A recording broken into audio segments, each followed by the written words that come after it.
Now we have come to the chapter humidity. Now, humidity has three things. I'll tell you. Evaporation, condensation, and precipitation. Now, the process by which the water vapor enters the atmosphere is known as evaporation. And the process by which the water vapor again turns into water droplets on cooling is called condensation. And the process by which the droplets fall on the ground. So once vapor, they have been turned to water, and now the water is falling to the ground in liquid, solid or frozen form is known as precipitation. And the amount of water vapor which is present in the air is known as humidity. Now humidity, the factors which favor evaporation are humidity, supply of heat and winds. Now we come to humidity. Now the water vapor in the air is known as humidity. It is related to temperature. Higher the temperature, the more is the water vapor present in the atmosphere. So when the atmospheric temperature is low, water vapor is also less. Now in humidity there are two concepts: absolute humidity and relative humidity. Now what do you mean by absolute humidity? Now the amount of water vapor held by the air at a certain temperature and volume is known as absolute humidity.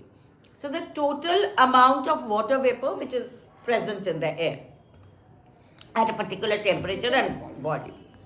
Now absolute humidity is the mass or weight of vapor per unit volume of air. Usually it is calculated in grams per cubic meter. Per unit volume of air, kitna water vapor is there. Since air rises upwards, absolute humidity might change from time to time. So in weather calculations, absolute humidity is not taken into account. What is taken into account is relative humidity. Now what do you mean by relative humidity? The ratio between the absolute humidity of a given mass of air and the maximum amount of water vapor that can be held at that same temperature is called the relative humidity.